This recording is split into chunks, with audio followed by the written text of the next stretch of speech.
Hello everyone and welcome to Hardcore, and in the words of Joey, how you doing? Hey yo. When you said that you know how to start it, I thought you were gonna be like bum ba da ba bum bum ba bum bum bum ba da ba bum bum ba bum bum. You know? Also a good one, yeah. Next time you start.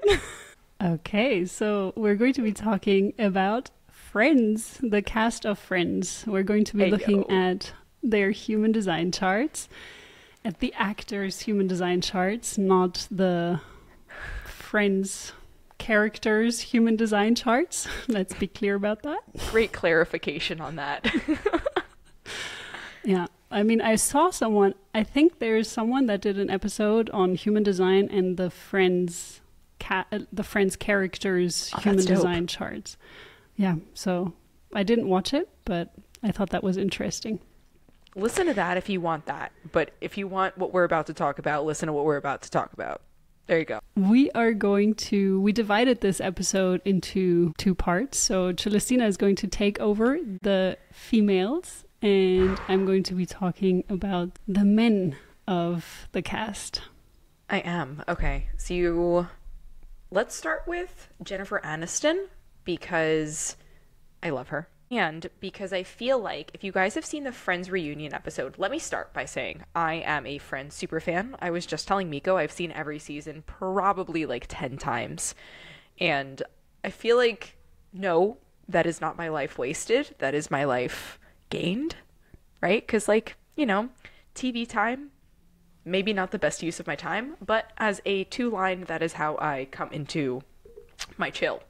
That was a very long story, and prefacing that I'm a Friends super fan and I'm very excited about this.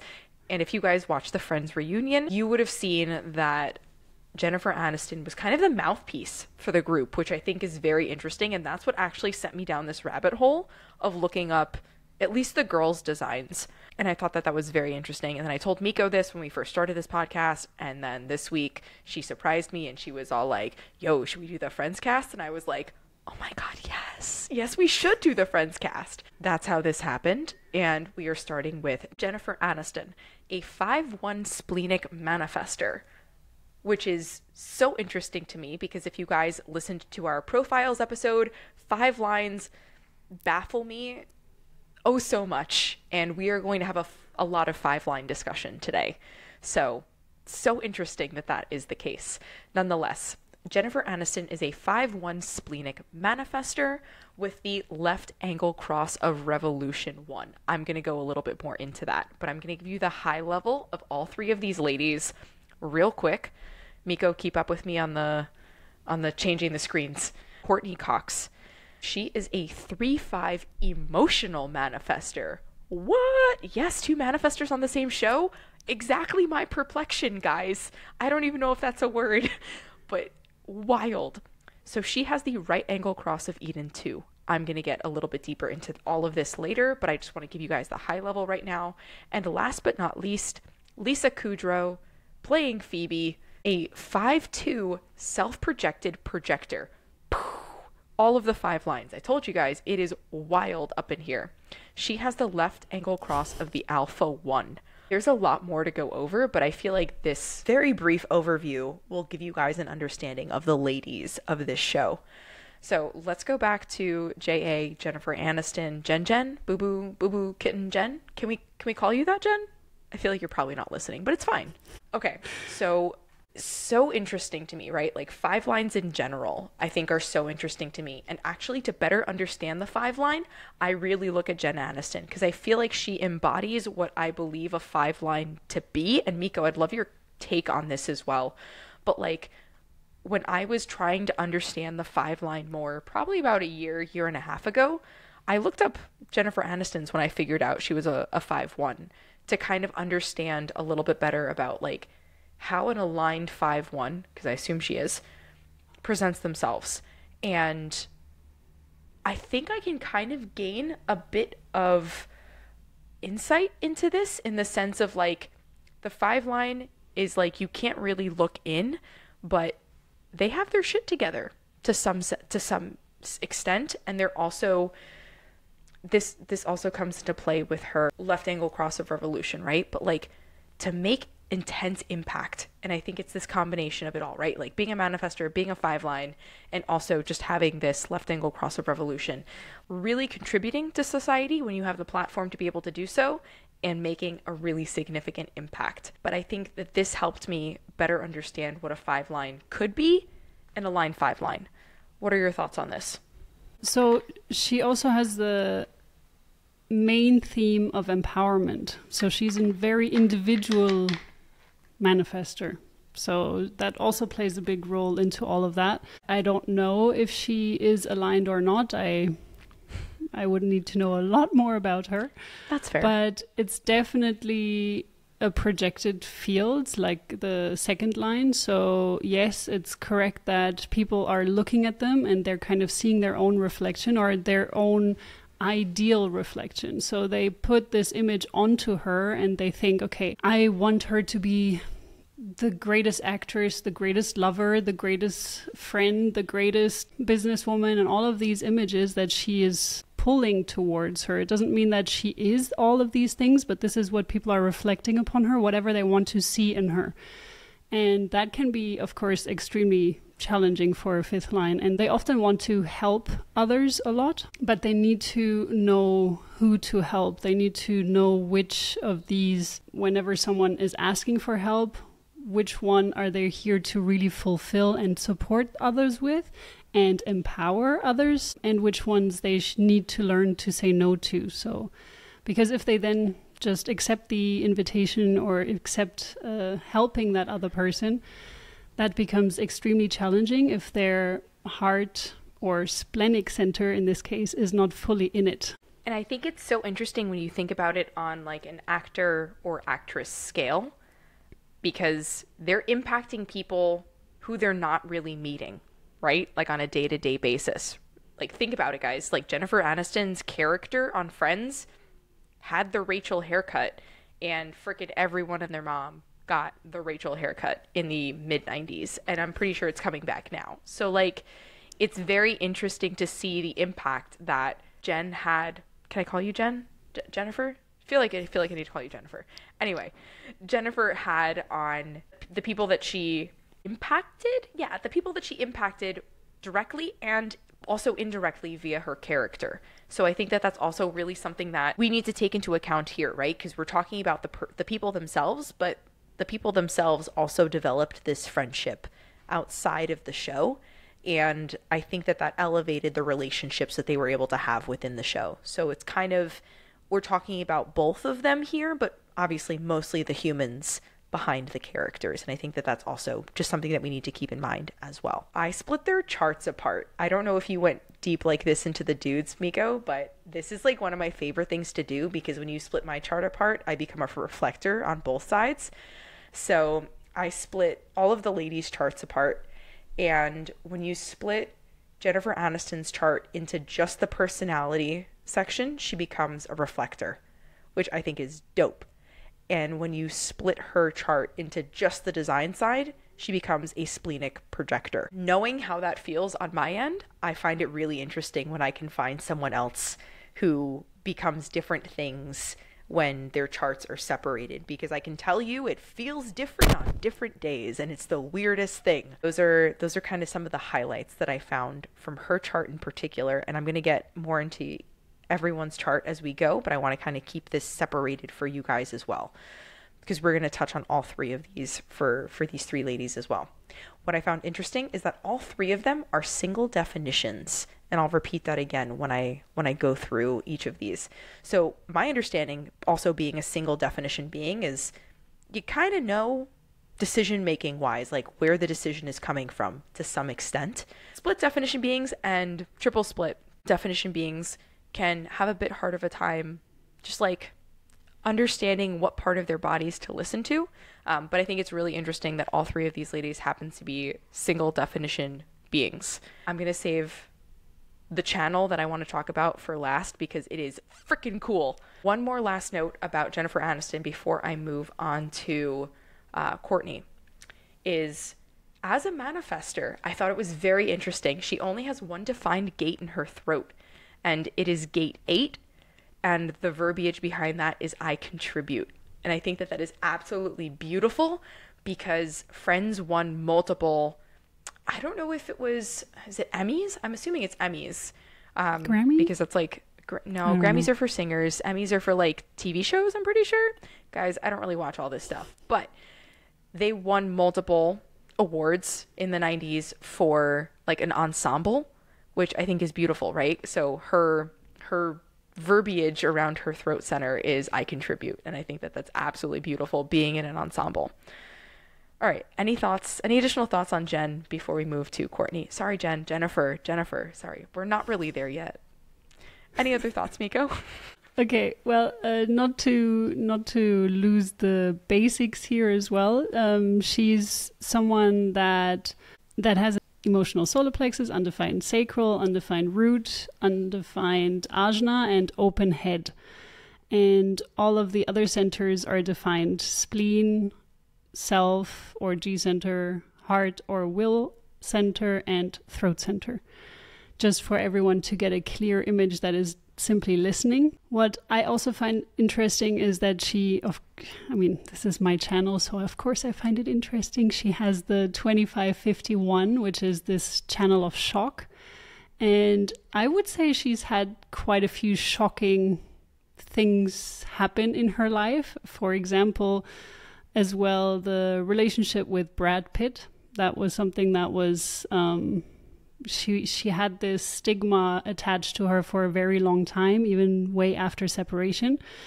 And again, this is part of her projection, that people are wanting to see this perfect relationship in both of them, probably.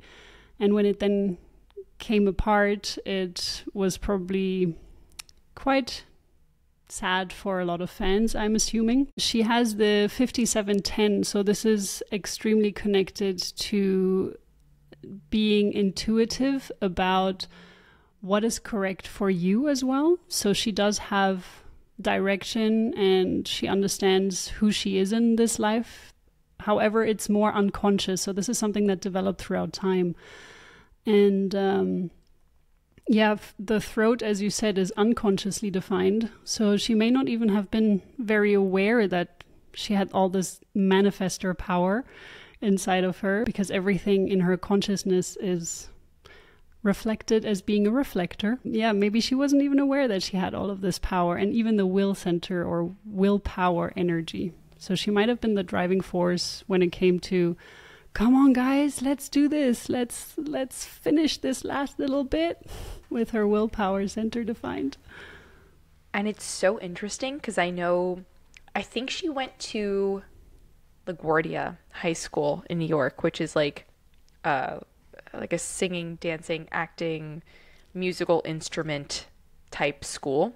It's the school that Fame, like the movie in the 80s, was based off of. She went to the Fame school. And I know for a fact one of her teachers were like, you're not going to make it in this industry. And straight up said that to her. She was basically just like, nah, screw you, dude. I got this. Kind of love that. Yeah, definitely. I love these stories when it can just be in your face. Yeah. And there's another point. Yeah.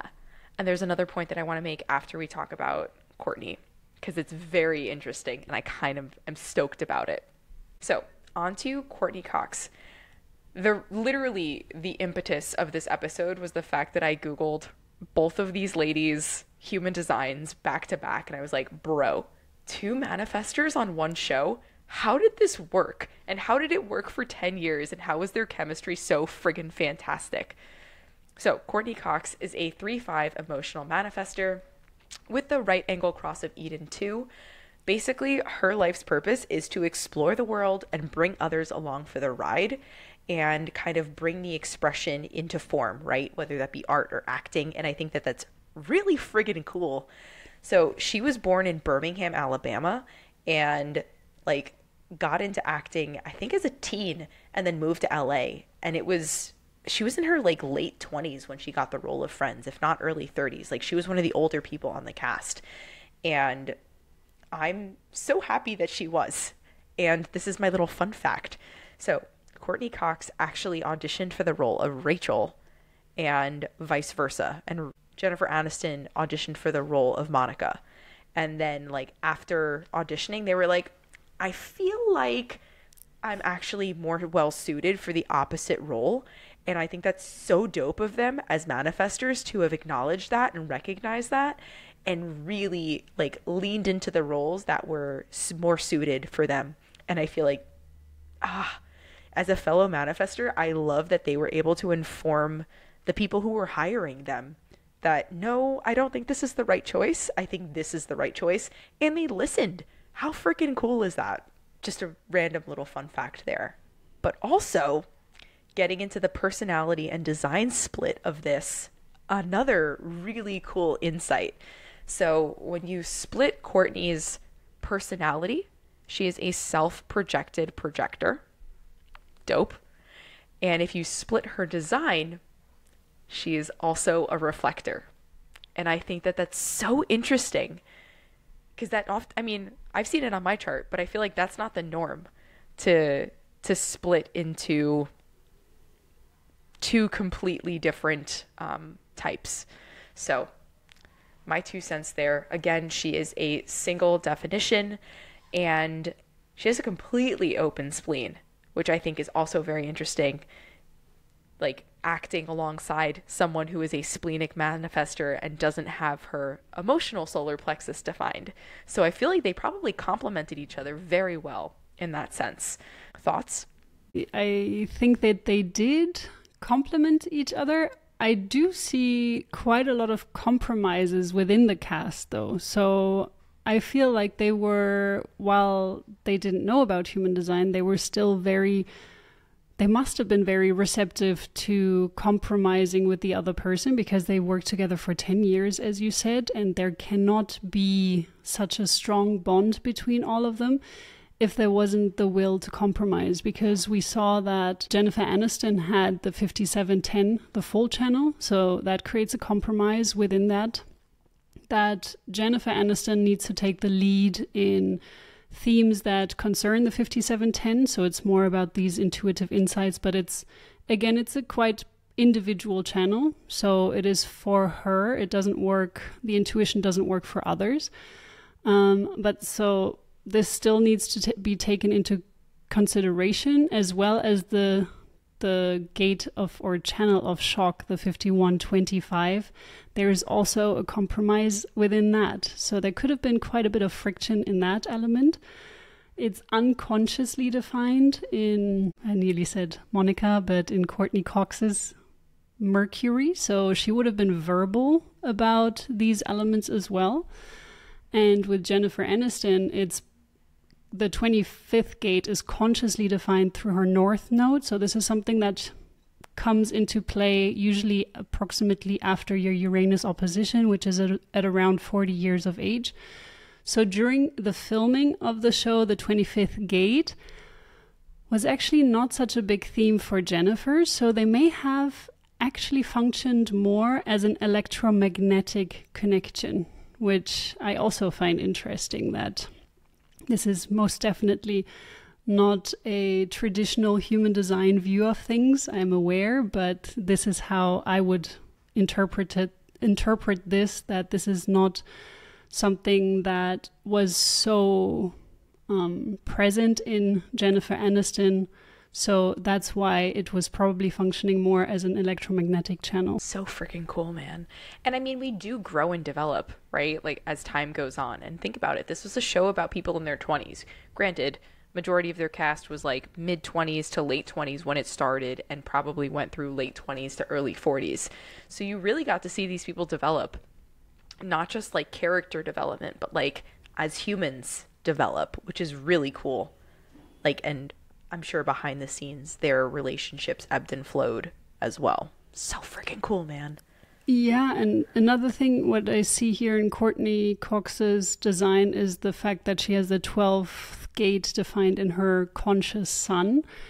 And this whole channel, or especially gate 12, is all about being in the mood to say and or do things. So I find that very interesting when it comes to looking at it from an actor's perspective, because you're not going to be in the mood to speak or do things every time you're on set. Now looking at this, I would love to see some Friends episode, and this is definitely a gate where you can hear whether or not someone is in the mood. You can hear it. And the person that has this gate, they know that they have this, especially when it's consciously defined. 100% she knows exactly what I'm talking about if she would be listening right now. But yeah, for sure, everyone around her also heard it in her voice when she was not in the mood. It's so interesting because I know this from like a behind the scenes thing of like, she was not able to understand, or not understand, but like remember her lines very well. So she would like write her lines behind like the fruit bowl that was on the dining room table. If you guys watch the reunion, you would know this too. It's not like I'm besties with Courtney Cox, but like she would like write her lines behind the fruit bowl, and they would like mess with her and like sometimes like switch out her lines or whatever. So it's very interesting to see that 3-line piece of it come out, right? Like the very much I try, and like I'm still gonna show up here even if it's not like 100%. I'm gonna show up here, and it's really cool to kind of like see that and understand kind of the back end of it too.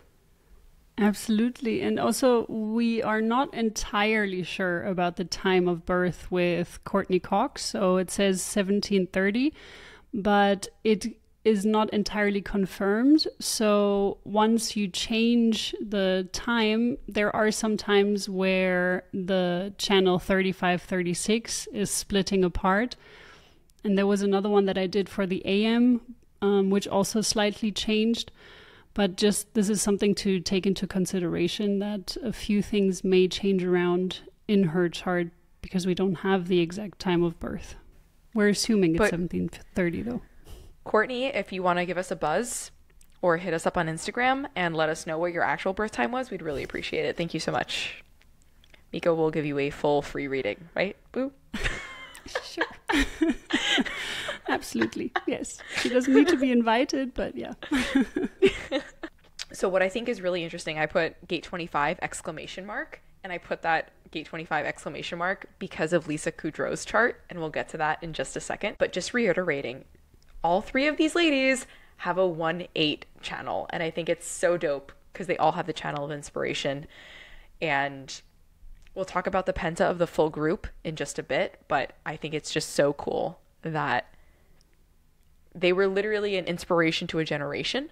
And now that it's on Netflix, like it's an inspiration to another generation. So it's really cool that that was part of their essence of being so impactful to others and like really lifting other people up. Because Friends is like my go-to show when I'm down or it's like a rainy day, you know? The other note that I wanted here, again, as a manifestor, like what access do you have to your throat? So Courtney has gates 35, 12, and 8. Gate 35 being I experience, gate 12 being I try, and gate 8 being I contribute. So freaking dope. You know what was really funny? So apparently she was known for saying, I know. And she doesn't actually have that gate defined. So I would really love to look at her asteroid regarding that. I didn't take the time to do that, but I'm sure there is an asteroid floating around in the I know part of her throat as well. Dude, too funny. I think I told you guys, my husband like has his throat defined in the I know and fucking always goes, I know, babe. You do too. Me but too. You don't I know me as much. It's fine. That's good. I know some other people that don't know. But you do. Arrogant.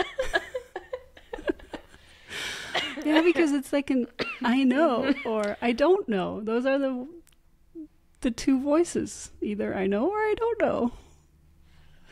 But when you do, you're going to be like, I know. Boo boo kitten, I know. Yeah, it's like an inner pressure that needs to come out. When I know something, I'm like, I know. It's not that good, I know, but... That's how I feel about heart pulls. It's like this, like, must do it, must say something kind of thing. I get it. It's fine. Yeah. All right. Last but not least from the girls of Friends, Lisa Kudrwo, a 5'2", self-projected projector.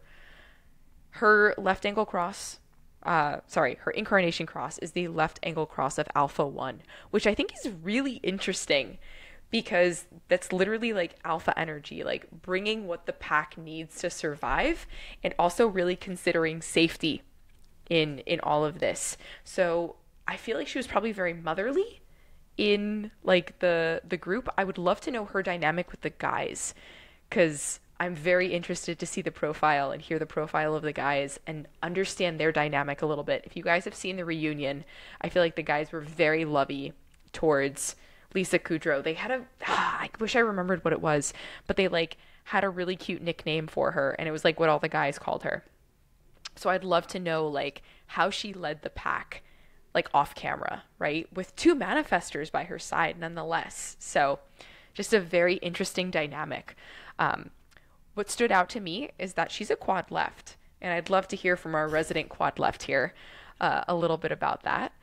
But before I do that, her personality, when you take it away from the design, is, drum roll please, she's also a reflector.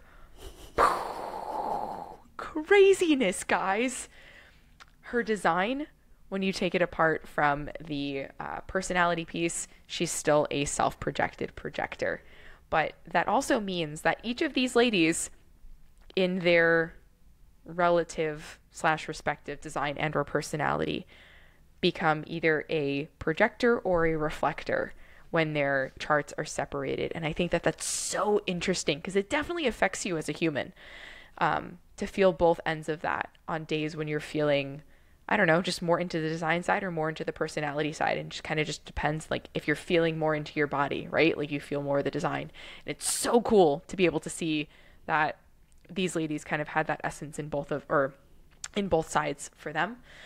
Lisa is also a single definition, and she also has the 1/8 channel of inspiration. But going back to the quad leftness, Miko, I saw your eyes widen when I said this, because a fellow quad lefter. Do you feel like you're as quirky as like the Phoebe character, though? Definitely not. I don't even know if she was as quirky as the Phoebe character.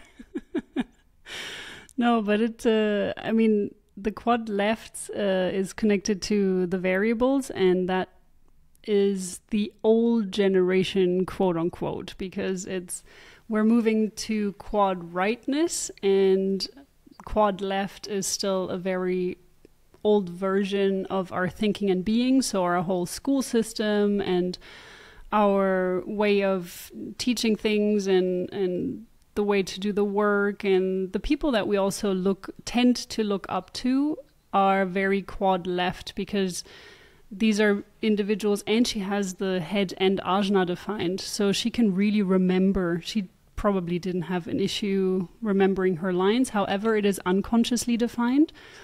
But usually if she would just simply step into the flow of things, she would learn her script, and then she would step into the flow once she's on set. It wouldn't have been a problem for her to really remember her lines and know what she's talking about. So it's really a library, an inspiration that comes from within her. She has the ability to structure and conceptualize things, which is usually always the same way. So a defined ajna has the same way of conceptualizing things over and over again.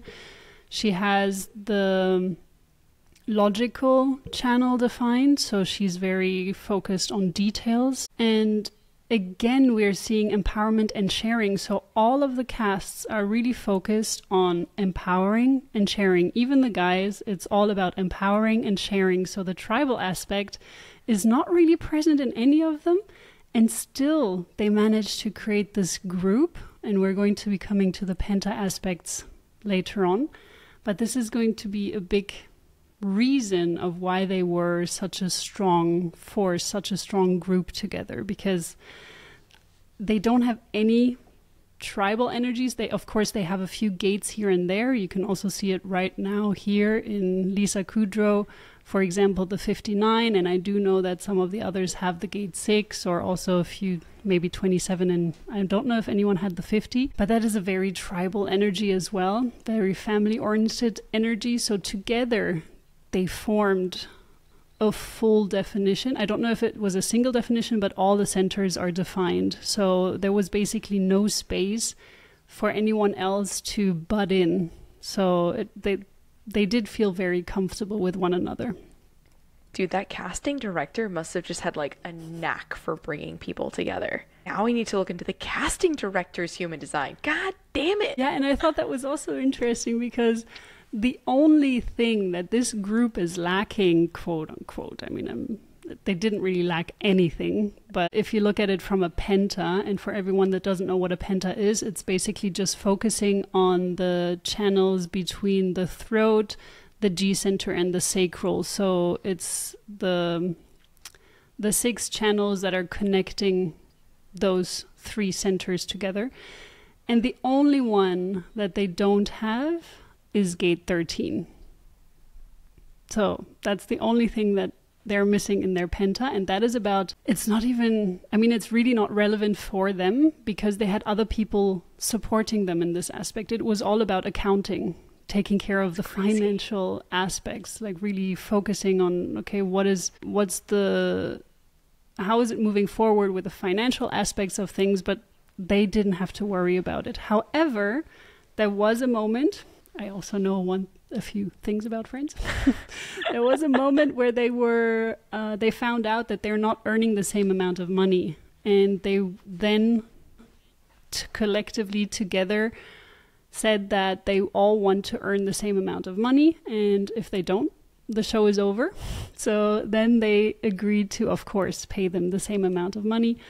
And I thought this was also such a sweet, empowering aspects in this group. So they really fought for one another and stood up for one another. I think they were genuinely friends, or are genuinely friends. It's so cool. It's so freaking cool. The other, I guess, note is that I mentioned that Courtney Cox has gate 25. Lisa Kudrwo has gate 51. So that's a fun little connection between the two of them. Obviously, Jennifer has the whole channel, but I thought that was a fun little connection between the two of them, and then the 3 of them kind of just like make that absolutely amazing. The connection from the ego center, coming from 2 ego centers presenting you this, to the G center. And Lisa's throat, I think, is pretty vocal. Actually, it is the most vocal as a projector in comparison to the manifestors, which I think is so interesting. So she has 4 gates in her throat that she has access to. Gate 62, I think. Gate 56, I believe. Gate 31, I lead. And gate 8, I contribute. And I think it's so interesting that she has more gates accessible to her than both the manifestors on the show do. So just a fun little weird side note tangent. Yep, but she has to be invited. That's the thing about projectors. Well, it's the thing about throat centers in general. However, when you're a manifestor, you do have the manifesting action behind it, so you have the motor attached to it. But as a projector, you definitely need to be invited. There are also some generators that need to be invited, and reflectors need to be invited, even if you have a defined throat center. And again, also this leadership role that we see here, the 731, it's also a channel that needs to be invited out. So she needs to be invited into the leadership position for this group, which I'm pretty sure that she has been. I don't know much, if anything, about how they worked, how the dynamics behind the scenes were, but I'm pretty sure that this must have been the case, that she was somewhat of a guiding and leadership force in the team. Yeah, I feel like the reunion to some extent gives you a really good insight into their dynamic. And again, like I said, Jennifer seemed to take the lead in most conversations, and I thought that was really interesting. Like when they were being interviewed by James Corden. I haven't seen any interviews from the 90s, but maybe I will look that up after this, because now I'm just going to dive down the rabbit hole, as one does. Yeah, and I can imagine that a manifestor like Jennifer Aniston overpowers others in some instances when being interviewed, but who knows how it was when it was really down to organizing everyone in the Friends cast. So really when there were just all 6 of them, how it worked. Yeah. And the other thought that came to mind when I was looking up, especially Courtney's but like Courtney's juxtaposed, my favorite SAT word, to Jennifer's, I feel like there's manifestor superiority to some extent. That's kind of the vibe that I get. As a manifestor, I've felt that in the presence of other manifestors, particularly 5-1s. Sorry, 5-1s out there. But I've felt diminished by a 5-1's presence. And again, right? Like a 5 line is projected. I get it. So maybe that's what I'm feeling in comparison to them. And it's not every 5-1 I've been in like the presence of, but I wonder if the cast kind of just lets her do her thing during like those interview periods. Because again, going back to the reunion piece of it, I don't recall Courtney speaking much in the interview piece. And granted, some of the questions were geared specifically to like towards people, but when the question was geared towards the group, 90% of the time Jennifer was the one responding. So I think it's very interesting seeing the 5 line as part of the personality versus as part of the design. I think it makes an impact, and just seeing their dynamic, knowing that they're both 5 lines, again, one being personality and one being design, I think it helps me understand the 5 line better and what presents itself more dominantly when kind of in these social settings. Yeah, but also we need to take into consideration this 12/22, because maybe she wasn't in the mood to speak on that day. That's so fair. That's always a big one for this channel. And however, you are correct that even for everyone looking outside in, I think Jennifer was the main role for some reason. I don't know why that is, because it is 6 friends, but somehow she does stand out. She was a role model for a lot of people, and she does seem like the main character. So interesting. Even though it was an ensemble. Wild. Yeah. Yeah. All right. I think we've dug pretty deep into the ladies. Now let's go to the men.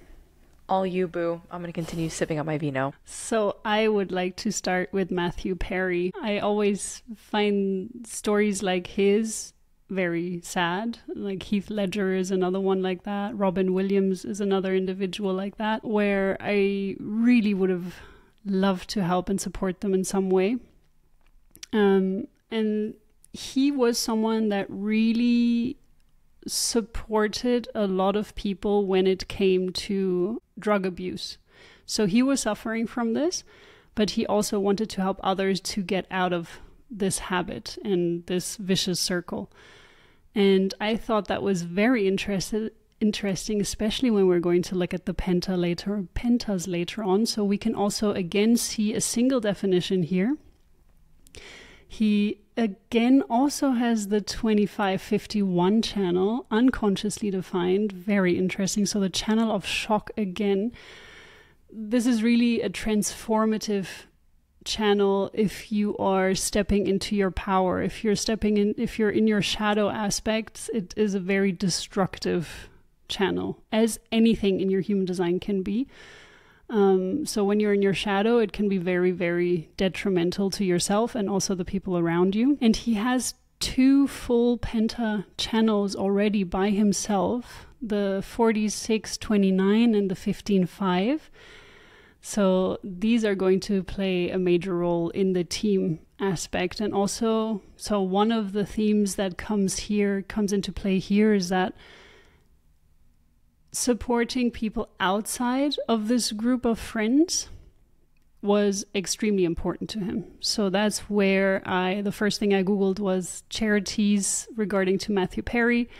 And yes, there was a charity that was created. I don't know if it was before or after his death. I'm assuming it was after his death, but he was always heavily involved in supporting others get over their drug problems. The interesting aspect, I was digging a little deeper into his chart, and it was severely important for him to really take care of himself. So he should have first filled up his own cup instead of worrying about others. And sadly, this backfired because he wasn't able to do that for whichever reason, which we of course don't know because we're not close to him. But the fact that he wasn't able to take care of himself first really shifted the entire balance of the chart as well. He is a 2-4 generator, and he was aware of his generator energy, so it's a conscious definition. He is consciously defined through the 4629 channel, which means that taking care of his physical body was also a very important part. So sadly, for some reason, he was just not supported enough from the get-go, probably. Maybe there was a challenging family dynamics. As I said, I sadly don't know much about his history, but maybe you can share more about that if you do know more about that. I don't know much about his early life, but I know that he needed the laughs and he would rephrase jokes, like as the character, for, I guess, that immediate satisfaction. And if he did not get the laughs, it was basically like extremely detrimental to his psyche. And that's, I mean, his Mathew was relying on Chandler's laughs for satisfaction and recognition, right? So that's scary, and I think also challenging as a human to separate those two, right? And I think as you and I, at least, as entrepreneurs, can kind of understand that, right? Like separating the business from our personal, like ourselves. But it's hard when you are the business, right? So I'm thinking about that from an actor's POV and separating the character from who you are. But I think he had a lot of challenges separating the character from who he was, and unfortunately resorted to drugs and alcohol to kind of mend that gap. That's kind of the extent to what I know.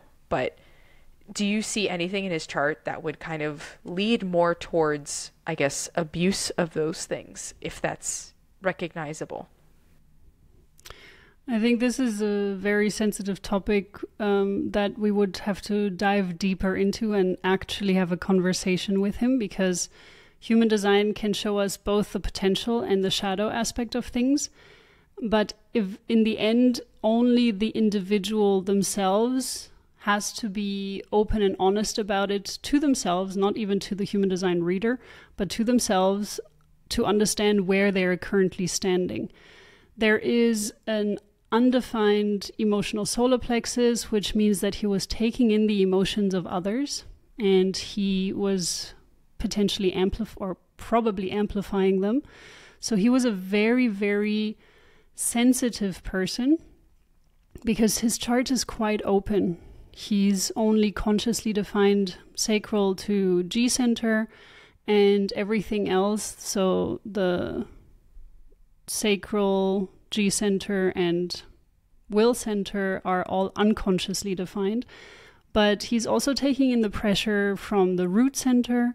He's from others. He's taking in the health challenges that others have around him, and that is if he's not taking care of his own aura. So if you're not taking care of your own physical, emotional, spiritual, mental, and energetic well-being, you are more susceptible to other people's energies. And that is one aspect. He is taking in the inspiration, and he's got an open head, an undefined ajna, and an undefined throat as well.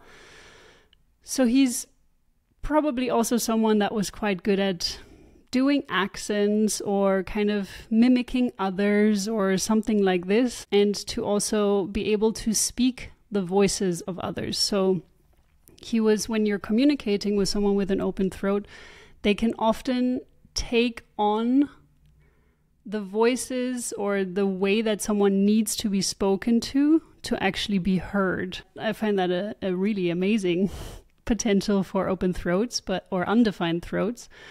But sometimes it is misunderstood, and people are thinking, oh, why are you changing your voice? Or why are you changing your accent? Or pretending to be something or someone that you're not. But yeah, so there's a lot of openness where he could have taken on a lot of challenges as well of identifying with something that he is not. And also the unconsciously defined ego is still more susceptible than the consciously defined ego to feeling not good enough, especially when you haven't taken time to sit down and really do some self-reflection and to really, this is where human design becomes super helpful, because when you understand that you have the defined ego, but it's unconscious, then you may still show signs and symptoms of an undefined ego where you continuously try to compete with others, continuously try to be the best, like you're describing, being someone that needed the laughs and trying to prove himself to others, his worth to others. So all of this can play a role. And then, of course, going deeper into the gates and detriments and exaltations, it all needs to be analyzed to really understand what happened there. I can understand, as a pretty open person, only having my throat and ego defined, how easy it can be to take in other people's energies and amplify it, though, right? So if you are not understanding that that's not your energy, it can be very hard to let go of it. And I think for probably the first 25 plus years of my life, I did that, right? So I understand how that could happen to someone, not justifying it necessarily, but I think at least having a perspective of like, yeah, you might think that that's your energy if you're around it all the time. And that just might be something that becomes part of you, very, very conditioned. And then it's hard to get rid of because you think it's you. Yeah. And on top of that, he also has the right angle cross of contagion. I don't know how to say that. But that is also kind of pushing him to say yes to a lot of things. And if he's not aware that he needs to look for satisfaction and only say yes to the things that satisfy him, that could also be a potential challenge for him, where he was really stuck in frustration a lot because he said yes to too many things that were actually not satisfying to him, but simply just to please someone or to help someone, or yeah. Do you have anything else to add to Mathew Perry? No, that was absolutely beautiful. Thank you. Then the next one we're going to be talking about is Matt LeBlanc. And I thought that was very interesting because he's a mental projector. And I didn't expect that somehow. I also didn't expect David Schwimmer to be a mental projector. But what? Yeah. Guys, I didn't research any of the guys, so I'm really stoked about all of this. And he's a 6'2". So Matt LeBlanc, 6'2", yeah, mental projector. And so his strategy, if you don't know how mental projectors' strategies work, is they definitely 100% need to be at the right place at the right time. And I would say he did a great job at doing that when he showed up with just $11 in his pocket to the Friends casting. Well done. I don't know if he was invited to go to this cast. Maybe he had someone telling him, hey, you should go to that casting place, and then it would have just been the perfect combination. But yeah, a 6'2" mental projector needs to make decisions by first being in the right place at the right time, but also speaking it out. So it's really about, that's why they call it the external inner authority, or the outer inner authority, basically, because they don't have an inner authority per se within themselves. However, they need to kind of go around speaking to the right people at the right time at the right place, but they need to speak to the right people and use them as a sounding board. So the more that they talk about something that they want an answer to, the more at some point they will hear it in their own voice when it sounds correct to them. It's not about asking permission, about saying, hey, can you help me get an answer for this? No, it's just about sharing what you're feeling, and at some point you will gain clarity about it. And he also has an entirely open G center and an entirely open emotional solar plexus. So there are a few gates pointing to the emotional center, as well as to one gate pointing to the G center. But I really think that this whole friends situation really gave him a lot of direction and clarity as well. We will see that in the Penta in a little bit. But very, very open chart, very receptive to other people's energies. And here as well, you can see that when you're just going into the design, you still have both centers defined. However, when you're going into the personality, you also have a reflector. And I think this is an element within actors that is super beneficial to have a lot of openness, because they can, when they're standing in front of another person or when they're acting with other people, they can just reflect back to them. So they can just pick up whatever they're saying. There may be a lot of spontaneous just interactions with them as well. And they can just go with the flow more easily. It doesn't mean that that's necessarily right for him, but I know that a few of the blooper scenes, for example, or a few of the scenes in general that made it into Friends were actually not written the way that they were written. No, were actually not written the way that they came out, that way around. So yeah, I think that also had to do with a lot of reflector energy being around. Fun fact, Joey broke his arm. Okay, so Matt LeBlanc broke his arm as Joey. I can't remember what season it is, but he was in the girls' apartment and he was trying to get to the chair, like the armchair before Chandler was, and he hopped over the ottoman and ended up eating shit over the ottoman and breaking his arm as he landed into the chair. And in the next episode, he has a broken arm, and I can't remember what the excuse was, but they just continued playing. You didn't see it. Yeah.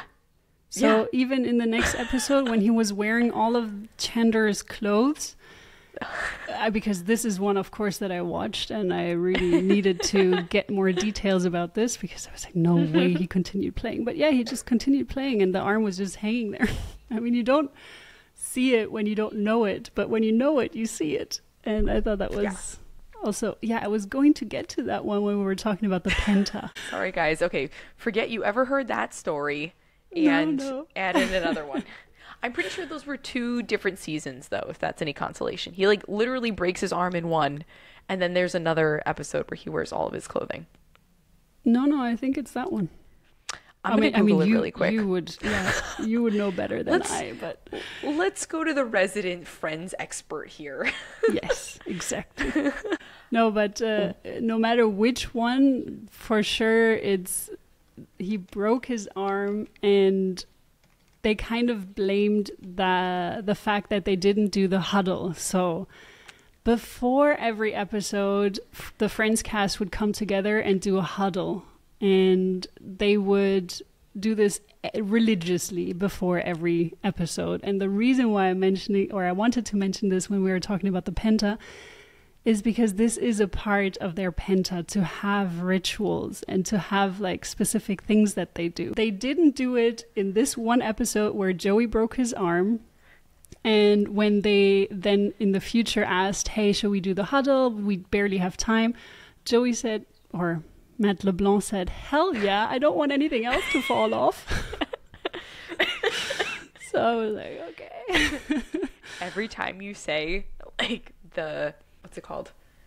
The beautiful, nature that they shared together, within the Penta, I get chills. Yeah. Because I feel like that's how aligned it is for all 6 of them to have been together in this way for 10 years. How freaking cool, man. It's like literally the casting director just like chose 6 best friends. And it's also interesting because a lot of their either unconscious or conscious sun and earths are actually in the Penta. So it is super important for them to, or this part of their lives was very important for them, for some more than others, of course. More supportive for some more than others as well. Very interesting. So cool. And actually, both Mathew Perry and Jennifer Aniston had pilots, like pilot shows with different shows that same season. And they basically had to choose, like, both of their pilots got dropped for the other shows, but basically they would have had to choose between that pilot or continuing with Friends. And like, lucky. Good choice. Dude, they chose well. Oh, this chart is very interesting to me because, like, if you think of the character of Joey, it doesn't relate, but obviously we don't know Matt LeBlanc, like, really in real life. I've just seen him in interviews and the way he presents himself in interviews. But I think the reflector aspect of it, you're right, really does lead into being an actor who can understand the person who's in front of them. And I feel like that helped all 3 of the ladies, and obviously now Matt LeBlanc. I don't recall Chandler. Oh my Mathew God. Perry. Mathew Perry didn't have this in his chart. He's the only one who didn't have the reflector aspect. Yeah. If I recall correctly. Yeah. It's very interesting. Yeah. I also find it fascinating. And again, sharing as his major circuitry. So very collective, again, not so much tribal energies. Yes, there are some tribal gates, but in and of itself, it's mainly about sharing for him. Yeah. And I feel like that probably wasn't a strong suit. And also, as someone who is extremely tribal, it's very interesting for me to see people who are self-empowering come together in this way. Because I don't know, it just doesn't compute, but I really resonate with this cast. So it's cool to be able to see that in a way that makes sense to me as well. Hopefully you guys are getting this too, and it's not just us. Well, if not, they need to watch the show and they'll get it if they haven't. Okay, let's move to David Schwimmer. Just keep saying the full names. Yeah, I just keep saying the full names just to be respectful, because I'm like, okay, I don't actually know you guys, even though you feel like friends after watching the Friends episode. But yeah, it's I find that interesting with stars that are continuously there, and then they're also continuously embodying the same character for so long. You start to see that character, and I can imagine that being super challenging for them as well, to when they step out of that role and they finally just want to get rid of it, and then they still are being called Rachel, Ross, Monica, Chandler, and Joey on the street. I think it must be very annoying after a while, even though it is a great, it's a legacy that they created, and it really is an extremely supportive. I mean, when I was watching a few YouTube videos earlier, I saw one of the comments was the cheapest therapy session ever. And I think that's one comment that comes to mind for so many people. As you also mentioned, it's like your go-to feel good show that you're watching. So yeah, they have a lot to be proud of. I mentioned this off air before we started, but I definitely started watching Friends at like the age of 6. My grandparents just like didn't care what I watched when my parents weren't home. So my exposure to like sex and that discussion happened at like the age of 6 by watching Friends. And then I just like continued to watch it. I vividly remember, like, I don't know how it came up in conversation, but I was like, oh yeah, Mom, sex. She's like, how do you know that word? I was like 6 or 7. She's like, I was like, Friends? She's like, you can't watch that anymore. Definitely still watched it. Sorry, Ma. But she knew that you were talking about the show and not just your friends at school or something. Oh yeah, no, definitely this show. And then there was another show like Married with Children that was like even worse that I definitely couldn't watch, but like Friends was still acceptable. I remember watching the finale live. I was only like 12 and I was watching the finale live. Wow, crazy. So long ago. My God. Yeah, fuck, it is. That was 20 years ago. Oh my God. Jesus. I'll come back to reality. Oop, there goes gravity. Please keep rapping. Not appropriate right now. Okay, so David Schwimmer. We have no clarity whatsoever when he was born. So there is one chart at 4:14, one at 12, one at 22. Not much changes. It's the moon that is shifting, of course. Everything else pretty much stays the same. The profile also changes from time to time, but we are just going to stick to the sweet middle, because within that time frame, 2 hours before and 2 hours after, not that much changes, apparently. And as you can see throughout the day, not that much changes either, but we're just going to focus on this chart. In either one of the charts, he still remains a mental projector as well, just like Matt LeBlanc. And he is as well, he has a heavy circuitry on empowerment and sharing. So they all have, as I said, a lot of collective and individual energies within them, which is really, as Celestina already mentioned, it is interesting to see a team with so much individualism and still being able to make it work.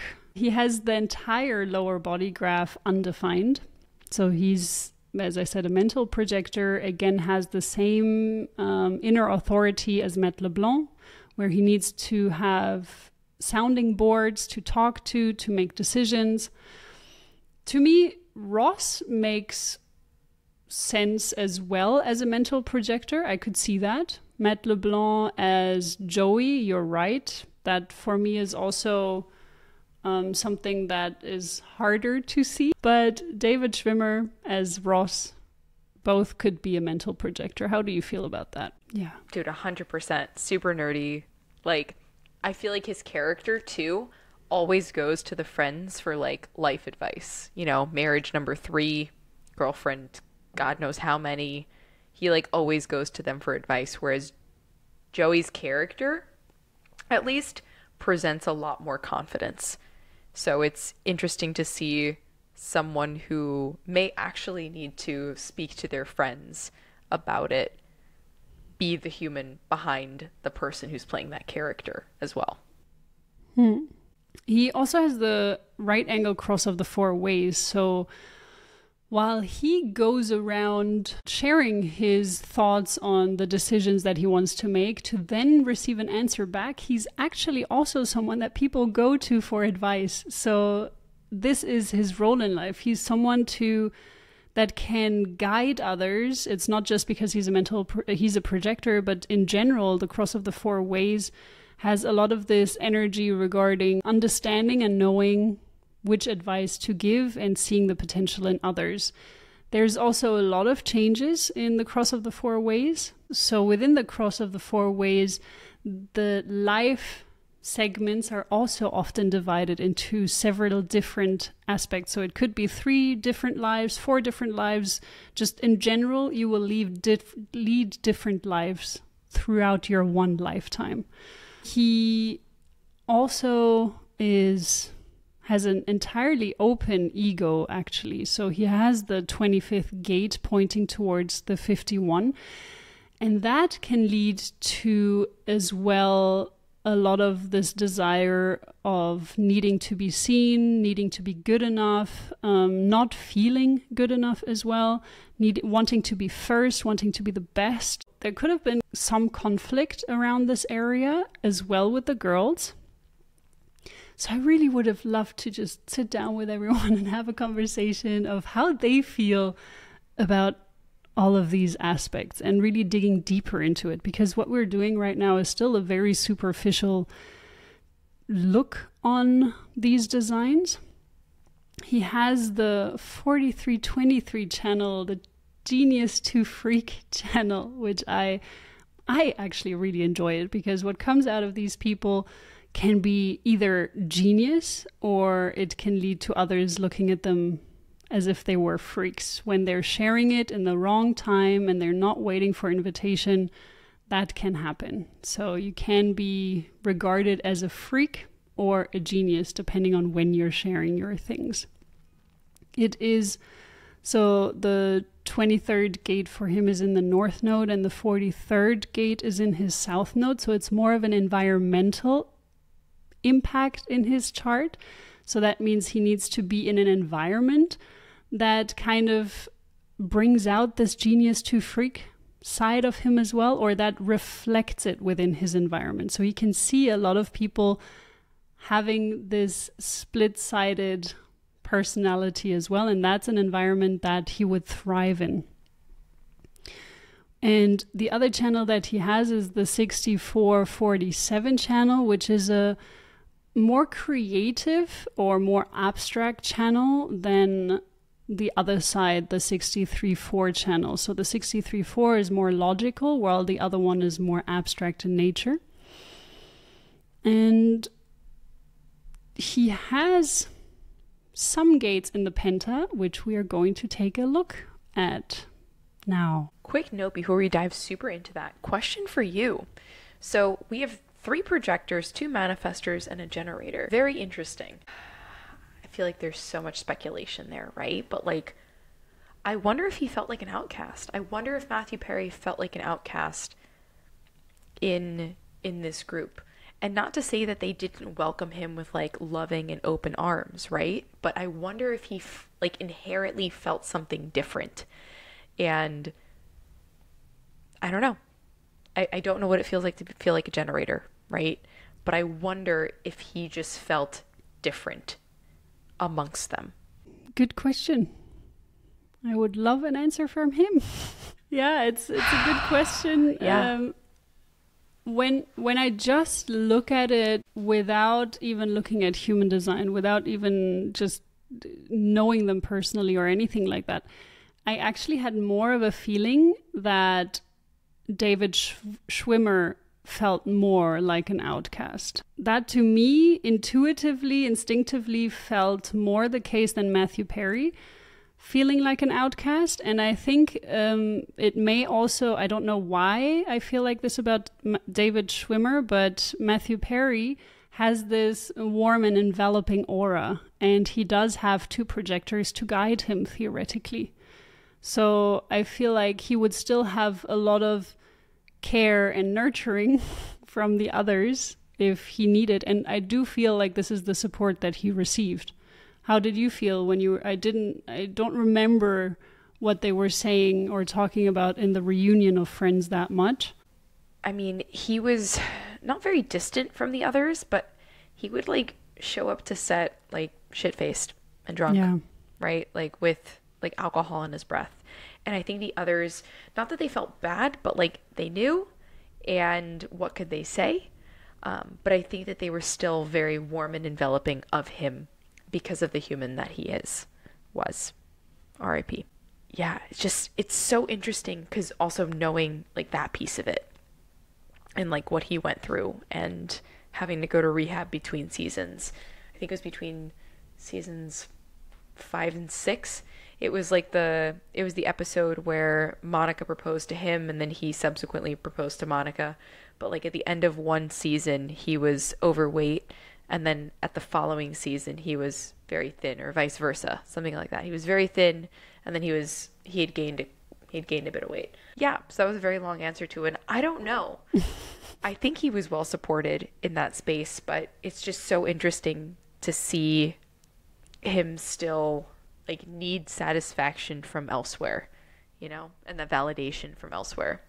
Yeah, and he was one of them that had, he has 3 of his major planets. So 2 suns and 1 unconscious Earth in the Penta energy. So I think for him, this was a big part of who he was, and a big part of, identifying who he was through this Friends episode in his life. His era.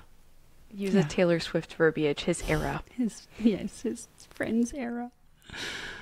Okay, so the Penta energies. I don't have it on my computer, actually. I only have it on my phone.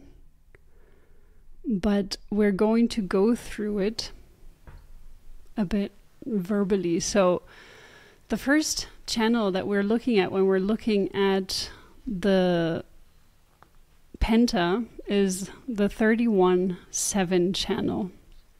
So we're first looking at Lisa Kudrwo, who is the main lead in this aspect, and David Schwimmer has the 31 as well in his chart. But Lisa Kudrwo has the full channel, and that means for the 31, it's all about discipline and administration. So this is about setting clear rules and expectations, and we're looking at it either from a family perspective or from a business perspective, and I think both applies here. So I think they are somewhat of a family, maybe not genetically, but definitely friendship-wise. For them, they have created a family, and they are also a business. So it's also about making sure that everyone is fulfilling their roles. So this would be a business aspect. It's also about staying on top of all the tasks. The family aspect as well as maintaining discipline within this group. So this is both David Schwimmer and Lisa Kudrwo that would take over this role. The other side of this channel is Gate 7, and this was only and all about Lisa because she's the only one that has this gate. And this is about future and planning. So future regarding family and planning regarding business. So regarding this aspect, it's about planning for the future and keeping an eye out on future trends and analyzing changes in the environment to keep the growth and stability of this group alive. And from a business perspective, it's being able to move forward successfully through proper planning, researching, and development, including having the right team in place. So I thought this was a good start to talk about this. What do you think about this when you look at the cast? That's really interesting. I wonder if she was like the forefront in like getting them amped up for like coming together and like starting a new season. I'm trying to think of the verbiage that they used during the reunion of the first time that they met, like at the table read, and I don't recall it right now, but I wonder if she was at the forefront of that and like leading them towards like everyone coming together at the table read. Now I'm gonna have to go watch the reunion episode again. Jeez. I was also thinking, we should have totally watched that before jumping on here. I've watched it 3 times and it came out like 2 years ago. Okay. That's what I do with my downtime, guys. Just hanging out with friends. Literally. Being anti-socially social. It's my favorite. Yeah, I would love to have the conversation with them and see what their dynamic was and learn a little bit more about that. But me too. It's really cool that she had this role in that. Yeah. I wonder if she was the one who insisted on pay. Do you know about that? I don't recall who that was. No, this comes later on. I think this is not really the channel for that aspect. But yeah, I would also really like to know who insisted on that. I have no idea who initiated it. I'm sure that it was definite. I think it's definitely a mutual feeling from all of it and a genuine mutual feeling. But yeah, Agreed. I would love to know who then said, okay, guys, let's just go and do it. But maybe we find out as we go through the Penta. So then we have channel 8-1. So this is all the ladies have it. None of the guys have it because we have one generator that has no connection to the throat. And then we have 2 mental projectors that don't have any self-defined. We have Lisa, Courtney, Jennifer, and Mathew that has the 8. The 8th gate, and that is about demonstration in family and public relations in business. So it is about effectively demonstrating and modeling desired behaviors and values in the family. So I figured that this was especially important to Mathew, actually. because I think he has the 27 or the 50th gate. Yeah, he has the 27th gate defined. And that is about caring and nourishment. So he has it in the 27-1. So this channel, the 50-27, is all about values as well. Very important. And then he did also have, he had his design sun in the 15.4, which we will be talking about later on. But basically the design moon is about emotional, what you need emotionally to feel good about yourself. So this also played a role of why I think that the Friends era was so important to him as a support. So in the business sense, it's about the ability to compel clients to engage with the brand. And in this case, the brand was their show. All three ladies and then Mathew, they were probably the driving force to compel others to really identify with this brand. And I feel that as actually pretty accurate. I mean, to me, these four really stand out when it comes to Friends. I mean, yeah, Joey, of course, as well. And yes, Ross as well. But they were really the driving force behind it. I agree. You agree? Yeah, I agree. And then we have gate one from, again, Lisa. Then we also have Courtney and Jennifer. And we also have David Schwimmer in here, with his south node. So during that period, it was probably pretty important for him as well, because it was before his 40s. But after his 40s, this became a bit less important. So the gate one is about self-expression within this Penta.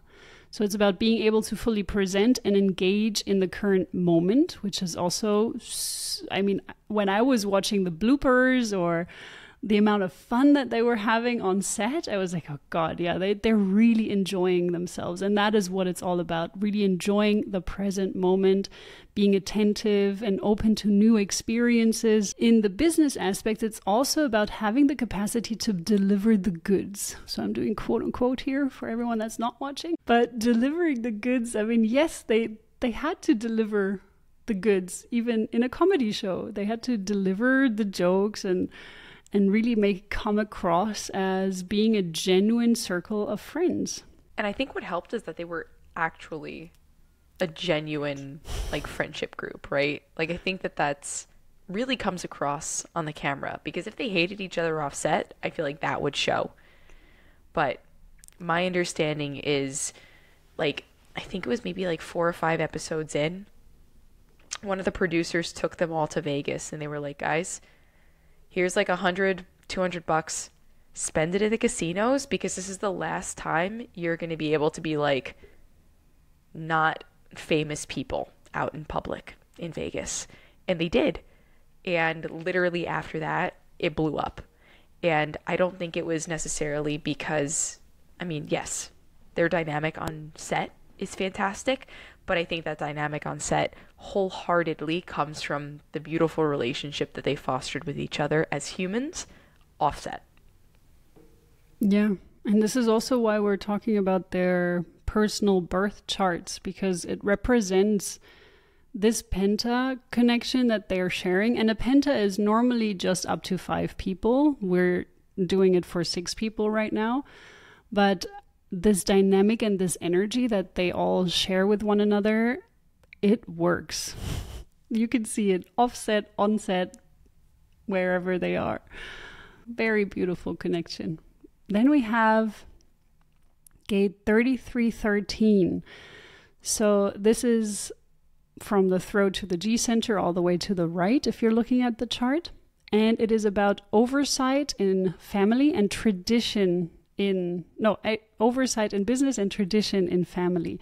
So it's about the ability to maintain and pass down traditions to preserve its history and values, and actively engaging to maintain these traditions to provide a sense of stability and continuity. And in business, it is about overseeing the entire operation and being the eyes and ears of the business, keeping an eye on both cast, so employees, and fans, aka clients. And it's basically a form of a gatekeeper to maintain the integrity and security of the company's or of this cast's information as well. And this is mostly connected to Matt LeBlanc and David Schwimmer. So I found that also very interesting, that these two were kind of the gatekeepers and handling problems that arise internally. I would really love to see and to know if this is true. And on the other side, that's the only place where the Friends cast has this gap, quote unquote. So none of them have it, but none of them need to have it, because I'm sure, there are people that are responsible for accounting in this case. So this is more connected to the past when it comes to family, and accounting when it comes to business. And it's the ability to learn and reflect on the past and understanding and appreciating the history of the family. So in this case, the Friends family, and actively seeking lessons and insights from the past. So it's about gaining a deeper understanding of origins and values of the family and avoiding repeating old mistakes. Yeah, that can be pretty handy. But when we're looking at the business side of it, the ability to accurately track and measure the profitability of the business, regularly monitoring the numbers and staff informed about the financial health. And stuff informed about the financial health. So this aspect is something that they don't need to have, because I'm sure other people are looking at the numbers. Looking at the past within a friends group is helpful if you don't want to repeat the same mistakes over and over again. But I feel it's also possible to do that if you're just being reflective and using some other elements in the other gates that are defined in your charts. So I don't think it's that necessary to have it in this friends group. And obviously it wasn't, otherwise it wouldn't have worked for 10 years. Would you like to share something about this? No, but this is very insightful for my own personal life, so thank you. You're very welcome. Then we have 15.5, the channel that is below the G center on the left side, connecting to the sacral. Courtney Cox has it, Mathew Perry has it. In Courtney Cox's design, it's in her Venus and personality North node, so it's something that she's consciously aware of. And in Mathew Perry, it's the design moon, and it is about inner flow and reliability. So that's what I mean, that for Mathew Perry, this is where he gained his emotional stability from. So when this was fulfilled. And it is about the ability to understand the strengths and weaknesses of each and using it to the advantage of the group. And I feel he was probably pretty good at that. This is business related and family related, and still business related, creating a team that can work together towards a common goal. And then family related, maintaining a sense of flow and balance within the family or within this cast or friends group. And being aware of the emotions and needs of each individual and fostering a sense of harmony and connection within the family. I don't know, but I feel like this was also mentioned during the reunion, that he was someone that kind of cracked them up and brought up the spirit and made people feel good. And yeah, Celestina is just nodding her head wildly. I wonder how much of that is, because when you were talking about open throat before, and like being able to like mimic others, I immediately went to Robin Williams and I looked up his chart, and he also had an open throat. So I wonder how much of that, we can look at his chart separately like in the future, but I wonder how much of that is like looking for the comedic relief, but also getting so much satisfaction from seeing others smile, seeing others laugh, feeling others' emotion, and that like empathetic piece of it,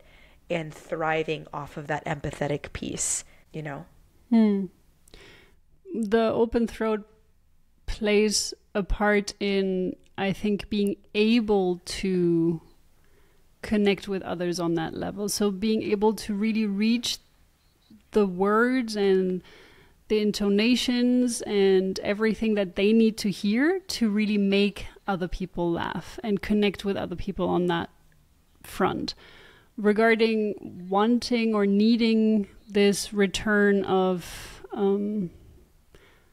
validation, I think that resides in other places of the chart. That's fair. But yeah, I would love to look at him.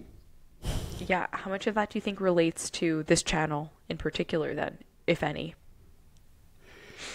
I think this is an important part of Mathew Perry's role in this friends group. So we're right now, because this is just related to Penta energies, when you look at it in an individual aspect, the 15-5 has many other meanings. As we know, it has to do about rhythm and flow and your own rituals and habits. It also has to do with the love for humanity. So it is very diverse. It's one of the love gates as well. So there are many ways to look at it. Also with the lines, which is not something that I took into much account here at the moment. But there are just many levels that we can dive deeper into. And I think in this constellation for Mathew Perry, it was very important to feel like he could make people feel good and improve the work that they're doing together, and to meet other people's emotional needs as well. And for him, he gained satisfaction through doing that as well. Just kind of knowing his past, his outcome, his drug use, I wonder how much in tune he was with this in particular, and perhaps how unaligned he was in that, because there was so much that he was seeking externally, like that external validation more so than feeling it internally. So I wonder how, not even how significant this was, because it was pretty significant, obviously, but I wonder how much he internalized those external feelings of validation versus the self-worth internally. You know, I feel like that's absolutely. very apparent in this channel in particular. I think you're absolutely right. And I think I know where you're kind of hinting to with this, as in, because when you're not balanced, you're doing more things for others than for yourself. And it's not really necessarily a healthy form of doing things, because you're taking things more personal. And if you're taking things more personal than making other people laugh or not, you will also be taking either of those things personal. So you will either feel bad when they don't or feel good when they do. So you're really placing a lot of emphasis on what other people around you are feeling and doing, and that reflects on your mood instead of just having this come from the inside. So yeah, I agree. That's heavy, man. Whew, that's heavy. Even for Penta energy, that's heavy. Oof. Then we also have the 5th gate, which he also has defined with his Mars. So he has it twice in his Mars, conscious and unconscious. And the Mars energy is something that is very naive at the beginning. It's something that needs to be worked out. So it's something that you need to grow into, basically. And in this case, it's about home and culture. So it's about creating and maintaining a sense of home within a family. So for him as well, this was very, very important, this Friends era. It makes me sad to even go through all of this. Then we have identifying and creating physical, emotional, and spiritual spaces. That was important for him within. So I really would love to see if there was such a place behind the scenes. I mean, they had the couch. Yes, that is a spiritual, physical, and emotional place for all of them. They had the central cafe. They had their apartments. But I wonder if there were also spaces behind the scenes which he kind of created to bring the cast together, or even outside of the studio, of course, to bring the place together, to bring the cast together, to make them feel good, and to help them actively engage in and nurture those spaces and the ability to establish an inner life of an office or team. That was also very important for him, by establishing some kind of a behavior that feels good to the group. So it could be either a dress code or a time of meeting, or maybe even the huddle. I mean, this will also come up later on when we are talking about the rituals as well. But the huddle was a big thing for them. It was an important thing for them. And this could have been also Mathew Perry's push towards doing that, because it's like a business culture that you're developing. Then we have the gate 2, or the channel 214. And gate 2 is David Schwimmer's domain and Courtney Cox's domain as well. So Courtney Cox has it in her personality Jupiter, and David Schwimmer has it in his personality North Node. So again, it's probably more of Courtney Cox's domain, because the North Node didn't really play that big of a role at that point yet. But Courtney Cox's Jupiter, if you know human design, you need to always listen to your Jupiter. Otherwise, your Saturn will punish you. Yeah, very important that she follows through with this. It's about material and vision. And it's about utilizing and managing material resources effectively to provide a stable and secure environment, and identifying the best way to utilize the resources and funds. So the first one is regarding family, and the second one is regarding business. And it also, of course, the second gate is about providing a direction to the group. So I wonder if she was someone that was leading the direction as well for the group. Can you share a little bit about that? Do you know if that was the case? I don't. I was literally Googling it in the moment. Okay, good. I will leave you to that, and you can share after. So we'll talk about. They entered collective negotiations to get everyone the same amount. So I think, like, going off of what you said earlier, of like everyone wanting the resources to be shared equally, I think they all kind of had that same vibe. Maybe she was the leader in that space. I don't know. The interwebs don't tell me that. But hold up. Mathew Perry says Friends co-star David Schwimmer suggested the cast negotiate their contracts so that they'd all be paid equally. There you go. Interesting. We covered all of David Schwimmer regarding his roles in the Penta, at least. Yeah, very interesting. Because he does have this gate. So it's interesting that, right? You just said that. Yes, he does have the second gate. So yeah, I mean, you were putting it on Courtney, which, you know, women power. But awesome for David to be able to fight for everyone getting the same equal pay as well. So that's awesome. Because he also has this gate, so it makes sense that he'd also be like, equal pay, bruh.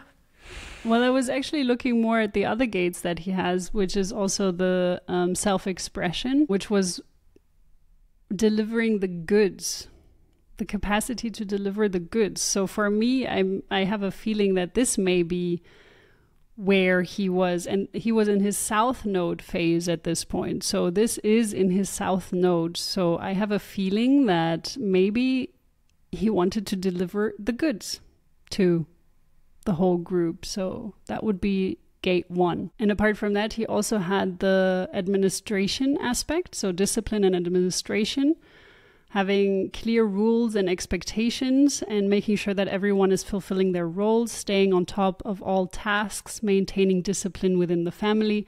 But to me, it speaks more regarding the first gate. It could also be that the North Node has kicked in at some point already a little bit. Then we have gate 14, which is the other side of this channel, and Lisa's personality Moon and Jennifer's personality and design Neptune and design Sun. So design Sun is one of the big planets that are very important when you're looking at a human design chart.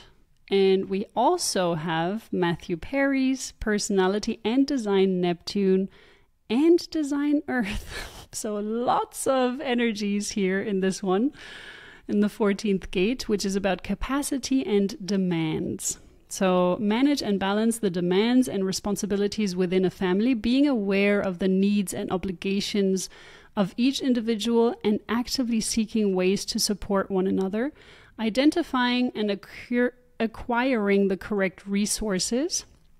That would be for the business, so funding personal equipment, etc., and being able to attract and generate resources for the business. The fact that Jennifer and Mathew Perry have this in their Neptunes can be a little bit veiled to them. However, Mathew Perry has it in his design Earth, which is still unconscious in his design, and Jennifer has it in her design Sun. So also unconscious elements. The only one that is more aware of this probably is Lisa Kudrwo, as this is in her personality Moon, which means that this is kind of her why, her reason why she's doing things. So yeah, maybe, I don't know, you were mentioning that she had a bit of a family, motherly aspect. And this sounds to me... Could very well be, yeah. That also, I mean, apart from being the leader and things like that, if she was invited into the leadership position, but also just identifying and acquiring the correct resources and being aware of the needs and obligations of each individual. That sounds very motherly. Now I need to look up the nickname that they had for her. Yes. You do that. I will go to the next channel, the last one. This is the 4629, and we have Lisa's personality Mars, Jennifer's personality South Node, and both of her Uranuses and design Jupiter. That is about discovery and coordination. So it's about fostering a sense of discovery and exploration within this group of friends, encouraging and supporting individual curiosity and creativity, and being able to establish a group and turning it into a cohesive functioning unit, establishing a shared frequency to work together towards a common goal or,